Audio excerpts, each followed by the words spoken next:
Salut à toutes et à tous, amis pêcheurs, passionnés de nature et de sensations fortes.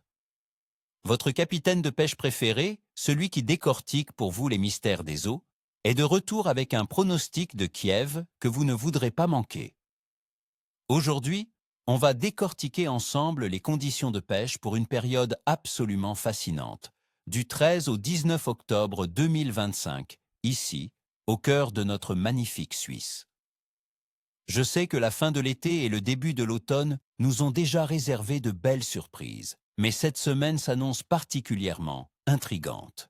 Vous l'aurez compris, le maître mot sera adaptation.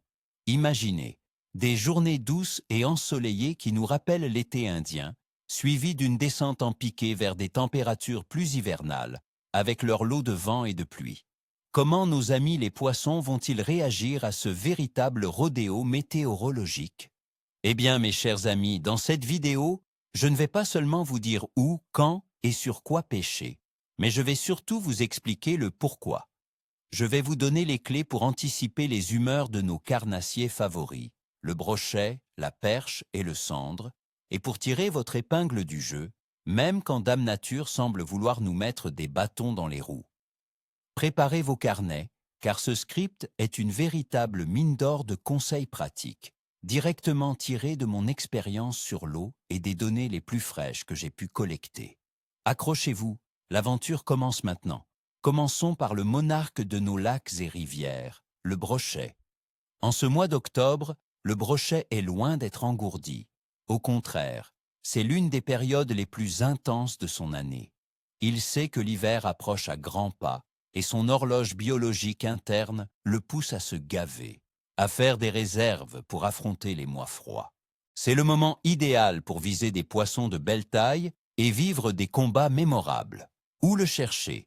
Avec la température de l'eau qui amorce sa descente progressive, les brochets ont commencé à délaisser les grandes profondeurs estivales, où ils cherchaient la fraîcheur, pour se repositionner dans des zones plus accessibles, souvent moins profondes, là où le poisson fourrage, gardon, ablette, perche, se concentre avant de chercher lui aussi ses quartiers d'hiver.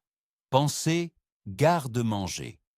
Cherchez les zones où les herbiers commencent à se décomposer. Ils attirent les petits poissons et offrent des postes de chasse parfaits pour le brochet. Les bordures abruptes, les pointes rocheuses qui plongent dans l'eau, les zones encombrées de souches, d'arbres immergés ou de vieux pontons sont des spots à privilégier absolument. Après un coup de froid, n'hésitez pas à prospecter les cassures et les plateaux sous-marins entre 3 et 6 mètres de profondeur, car le brochet y cherchera un peu plus de stabilité thermique. Les zones où le vent a poussé le poisson fourrage contre une berge peuvent également être de véritables aimants à brochet. Sur quoi le pêcher? Le brochet d'automne est moins regardant sur la taille que le brochet d'été. Il est plus agressif. N'ayez pas peur d'utiliser des leurres de belle taille, car il vise les proies qui lui apporteront un maximum d'énergie. Les cuillères ondulantes, avec leurs reflets et leurs vibrations larges, sont intemporelles et toujours efficaces. Pour les poissons nageurs, privilégiez les jerkbaits ou les swimbaits articulés d'une quinzaine à 20 cm qui imitent à la perfection un poisson blessé, une proie facile. Les couleurs naturelles sont un excellent point de départ. Brochet, perche, gardon, ablette.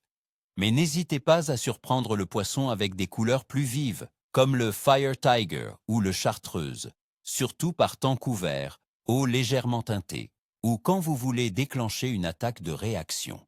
Les gros shads en leurre souple, montés sur des têtes plombées de 15 à 25 grammes, sont aussi redoutables. Ramenez-les lentement, en linéaire juste au-dessus des herbiers, ou en effectuant des pauses prolongées pour laisser le leurre descendre vers le fond, puis une reprise énergique. Le secret? Varier les animations. Le brochet peut être lunatique. Un coup, il préférera une récupération très lente. L'autre fois, il réagira à des twitches plus agressifs suivis de pauses. Soyez créatifs. Pour le matériel, une canne puissante de 2,40 m à 2,60 m avec une puissance de 40 à 100 grammes, est idéale. Une tresse de 25 à 30 centièmes, couplée à un bas de ligne en fluorocarbone d'au moins 60 centièmes ou un acier souple, est indispensable pour ne pas vous faire couper. N'oubliez pas le mètre et la pince à poisson pour une remise à l'eau dans les meilleures conditions. Passons à la petite tigresse de nos eaux, la perche. En ce mois d'octobre, la perche est reine. Elle se regroupe en bancs immenses et quand vous trouvez ces bancs, l'action peut être absolument frénétique. C'est une période de festin pour la perche et un régal pour nous pêcheurs. Où les chercher? En automne, les perches suivent les bancs de poisson-fourrage. Vous les trouverez souvent sur les cassures, ces ruptures de pente où la profondeur change rapidement, les plateaux sous-marins ou près des structures immergées. Pensez aux piles de ponts, aux épaves, aux rochers isolés qui offrent à la fois abri et poste de chasse. Au début de la semaine, avec des températures plus clémentes, elle pourrait encore monter sur des zones moins profondes, entre 2 et 4 mètres, surtout aux heures les plus chaudes de la journée. Mais avec le refroidissement progressif de l'eau, elles iront se tenir plus profondément, souvent entre 5 et 12 mètres. Un bon échosondeur est un outil indispensable à cette période pour localiser ces bancs. Cherchez les boules de fourrage. Si vous les voyez, les perches ne sont généralement pas loin derrière. Sur quoi les pêcher? La polyvalence est le maître mot pour la perche en octobre. Les petits leurres souples sont vos meilleurs alliés. Des shads ou des grubes de 5 à 8 cm, montés sur des têtes plombées légères, 3 à 10 grammes selon la profondeur et le courant, sont incroyablement efficaces. Les couleurs naturelles comme le vert, le marron, le blanc translucide sont de grands classiques, mais n'hésitez pas à expérimenter des couleurs plus provocantes, rose, chartreuse, quand l'eau est teintée ou que le soleil se fait discret. Les petites cuillères tournantes de taille 1 ou 2, avec des palettes argentées ou dorées, font aussi des merveilles. La technique du drop shot est reine quand les perches sont localisées sur un spot précis. Elle permet de présenter le leurre à une profondeur constante. La pêche à la verticale avec des petits vifs, goujons, vairons ou des vers de terre, présentés juste au-dessus des bancs, est souvent redoutable. L'animation doit être variée. Petits coups de sion, pause prolongée, récupération lente. La perche est curieuse et réagit souvent au changement de rythme. Votre canne idéale sera une canne légère, à action rapide ou semi-parabolique, d'une longueur de 1,80 m à 2,10 m, avec une puissance de 5 à 20 grammes. Une tresse fine, 8 à 12 centièmes, avec un bas de ligne en fluorocarbone de 16 à 20 centièmes, assurera la discrétion et la sensibilité nécessaires pour détecter les touches les plus fines. Et maintenant, mes amis, parlons du mystérieux et si recherché cendre. L'automne, et particulièrement le mois d'octobre, est une période de choix pour traquer ce prédateur nocturne par excellence. Ses habitudes changent, et si vous savez comment l'approcher, les récompenses peuvent être extraordinaires. Où le chercher? Le cendre est un poisson de fond. Il affectionne les eaux troubles et les fonds durs. En automne, il se tient généralement sur les cassures profondes, les fosses, les plateaux de gravier et toutes les structures immergées qui peuvent lui offrir un abri et un poste d'affût. En journée, il se poste souvent entre 6 et 20 mètres de profondeur, en fonction de la luminosité et de la clarté de l'eau. Au crépuscule et à l'aube, il devient beaucoup plus actif et remonte sur des profondeurs moindres, autour de 4 à 10 mètres, pour chasser activement les poissons fourrages. Les embouchures de rivières, les ports peu profonds où le poisson blanc se réfugie, et les zones de transition entre le sable et les roches sont des hotspots. Un vent modéré peut être votre allié, car il crée des courants qui concentrent le poisson fourrage sur certaines bordures, et le cendre n'est jamais loin de son garde-manger. Observez bien la présence des oiseaux plongeurs, c'est un bon indice. Sur quoi le pêcher? La pêche du cendre en octobre rime avec leurre souple.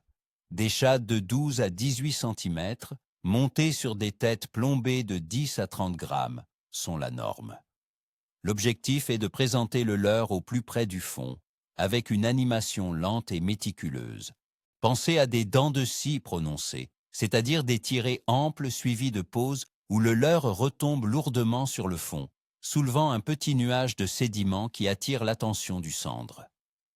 Les couleurs naturelles, vert kaki, marron, gris, blanc perlé, sont souvent les plus efficaces, mais par temps très couvert ou eau turbide, un blanc pur ou un jaune fluo peut faire des miracles en augmentant la visibilité. La pêche au vif ou au poisson mort posé sur le fond, soit opposé, soit en dérive lente, est une technique ancestrale mais toujours aussi redoutable pour le cendre, surtout la nuit. N'hésitez pas à utiliser des poissons morts maniés pour une présentation encore plus naturelle. Votre matériel doit être à la fois sensible et puissant. Une canne à pêche de 2,40 m à 2,60 m avec une action de pointe très marquée et une puissance de 15 à 40 grammes vous permettra de bien sentir les touches subtiles du cendre. Une tresse de 12 à 16 centièmes avec un bas de ligne en fluorocarbone de 30 à 40 centièmes est essentielle pour la discrétion et la résistance à l'abrasion. Maintenant, parlons de la météo, ce facteur primordial qui dicte la vie de nos poissons. Pour cette semaine, du 13 au 19 octobre 2025, la Suisse va connaître des conditions assez variables, ce qui est typique de l'automne, comme le montrent les prévisions générales. Préparez-vous à des variations qui vont tester votre adaptabilité. Le début de semaine, notamment ce lundi 13 octobre, sera relativement doux pour la saison, avec des températures oscillant entre 5 et 12 degrés Celsius dans certaines régions de Suisse, pouvant même atteindre 8 à 17 degrés Celsius dans des vallées comme le Rheintal. Le ciel sera partiellement nuageux avec une faible probabilité de pluie, autour de 5 à 10%. La pression atmosphérique devrait être stable. C'est un début de semaine prometteur pour la pêche active. Cependant, à partir de mardi 14 octobre, un refroidissement progressif s'amorcera. Les températures chuteront, se situant entre 3 et 11 degrés Celsius en Suisse et 7 à 15 degrés Celsius dans le Rheintal. La probabilité de pluie augmentera, atteignant 20%. Cette tendance au refroidissement se confirmera au milieu de semaine. Mercredi 15 octobre, les températures descendront encore, entre 1 et 11 degrés Celsius, avec une faible chance de pluie ou même de neige en altitude. Le jeudi 16 octobre s'annonce comme la journée la plus froide, avec des maximales n'excédant pas 12 degrés Celsius et des minimales pouvant atteindre 1 degré Celsius. Un vent plus soutenu et une probabilité de neige, 5 à 15%, sont à prévoir, ce qui peut rendre les conditions de pêche difficiles. Cette chute des températures et la présence de précipitations froides vont sans aucun doute stresser les poissons et les pousser vers des zones plus profondes et stables. La fin de semaine, vendredi 17, samedi 18 et dimanche 19 octobre, verra les températures rester froides, oscillant entre 1 et 13 degrés Celsius. Le ciel restera partiellement nuageux, avec de faibles chances de neige, notamment vendredi. La pression atmosphérique, après avoir probablement chuté au milieu de semaine, devrait se stabiliser à un niveau plus bas. Les poissons auront eu le temps de s'adapter au froid, mais leur activité restera conditionnée par la recherche de confort thermique. Des journées plus ensoleillées, même froides, pourraient relancer une certaine activité. En résumé, cette semaine sera une véritable alternance entre des conditions de début d'automne assez clémentes et des incursions de temps quasi hivernales. L'adaptation de vos techniques et de vos zones de pêche sera la clé du succès. La température de l'eau, mes amis, c'est le thermomètre de l'activité métabolique de nos poissons. En ce mois d'octobre, la tendance est irréfutablement à la baisse, et cette évolution est capitale pour comprendre le comportement de nos proies. Les prévisions générales pour la Suisse en octobre indiquent des températures de l'eau qui peuvent varier de 4 à 17 degrés Celsius, avec une moyenne de surface autour de 17 degrés Celsius en début de mois, diminuant modérément vers 16 degrés Celsius en fin de mois. Cependant, avec le refroidissement marqué des températures de l'air que nous attendons cette semaine, il est fort probable que la température de surface de nos lacs et rivières connaisse une baisse plus significative. On peut s'attendre à ce qu'elle descende progressivement de 14-12 degrés Celsius en début de semaine pour atteindre les 18 degrés Celsius, voire moins dans les eaux peu profondes et les petites rivières d'ici la fin de la période. Cette baisse n'est pas anodine. Elle marque la fin de la stratification thermique estivale. On assiste alors au fameux turnover ou brassage des eaux où les couches d'eau se mélangent. Cela a plusieurs conséquences. L'oxygène se répartit plus uniformément et les nutriments du fond peuvent remonter, stimulant l'activité du plancton et donc du poisson-fourrage. Pour les carnassiers comme le brochet et la perche, cette période est un signal clair. Il faut faire des réserves. Ils deviennent plus agressifs et cherchent activement la nourriture. Le sandre, lui aussi, profite de cette eau qui se refroidit pour être très actif. Le fait que l'eau soit plus froide peut aussi rendre les poissons plus lents. Il faudra donc adapter votre animation en conséquence. Mais ne vous y trompez pas, cette baisse de température est avant tout un catalyseur d'activité pour les carnassiers qui sont prêts à mordre à l'hameçon. Ah, la Lune, cet astre mystérieux qui fascine les pêcheurs depuis la nuit des temps. Pour notre période, du 13 au 19 octobre 2025, nous serons en pleine phase de lune décroissante. Le 13 octobre marque le dernier quartier et la semaine nous mènera progressivement vers la nouvelle lune qui aura lieu le 20 octobre. Selon les croyances populaires et l'expérience de nombreux anciens, la période de lune décroissante, et particulièrement l'approche de la nouvelle lune, est souvent considérée comme l'une des plus propices à la pêche.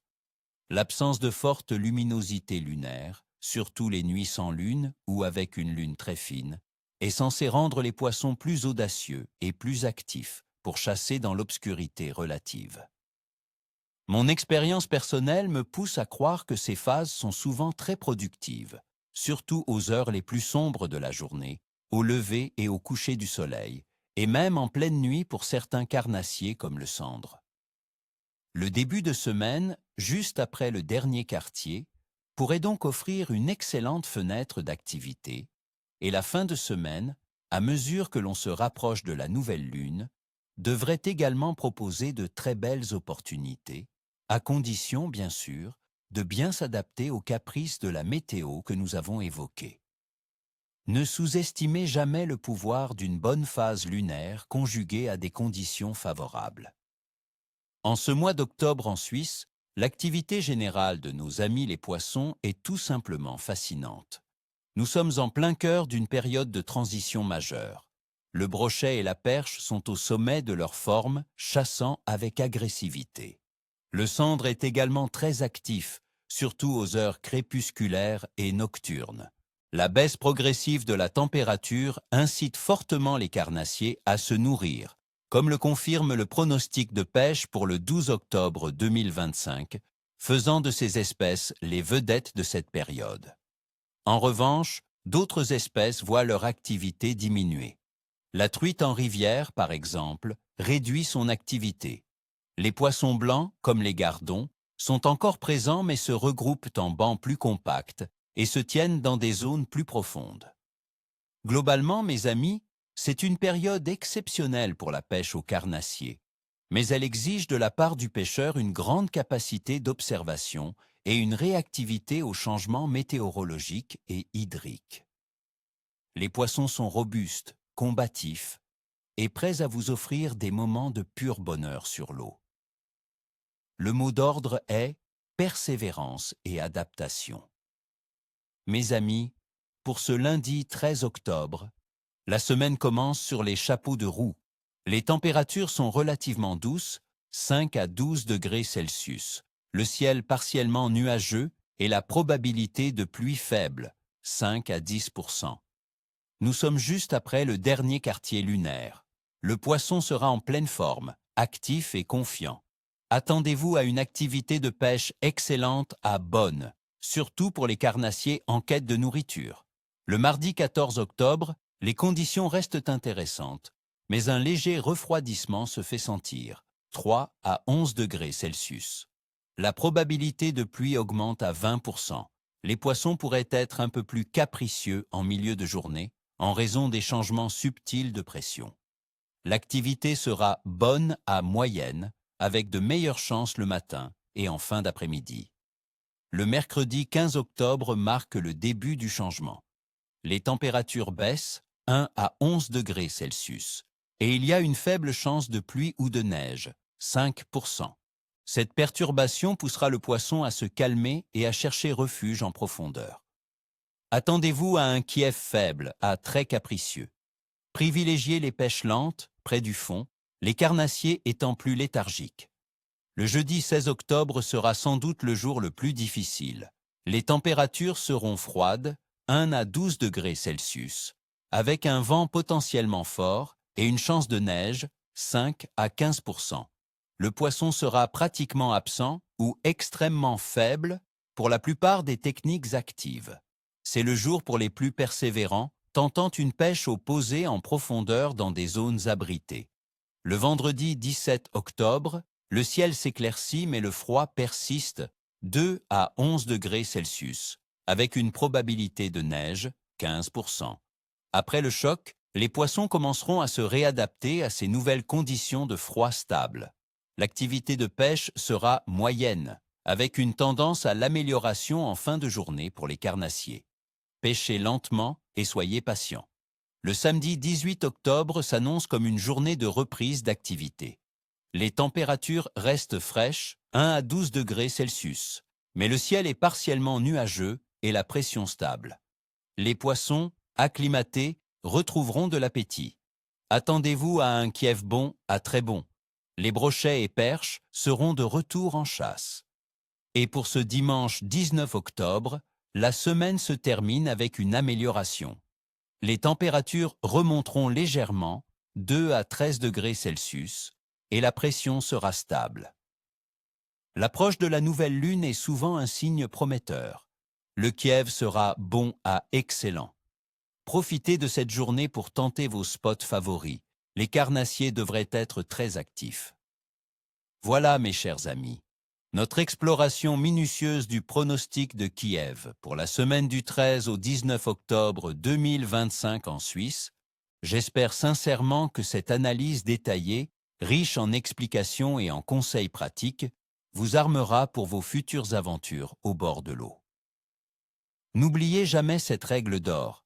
La pêche, ce n'est pas seulement lancer une ligne, c'est avant tout observer, comprendre et s'adapter en permanence aux caprices de la nature. Chaque jour est une nouvelle leçon, une nouvelle opportunité de se connecter avec notre environnement. Du fond du cœur, je vous souhaite à toutes et à tous une semaine extraordinaire, remplie de touches mémorables, de combats épiques et, bien sûr, de moments de pur bonheur et de sérénité au bord de l'eau. Que vos lignes soient tendues, que vos prises soient belles, et surtout, que le plaisir soit au rendez-vous. Ni queue ni tête, comme on dit chez nous pour vous porter chance. Si vous avez apprécié ce voyage au cœur du pronostic de Kiev, si vous avez appris quelque chose de nouveau, ou si mes conseils vous ont inspiré, alors s'il vous plaît, ne soyez pas timide.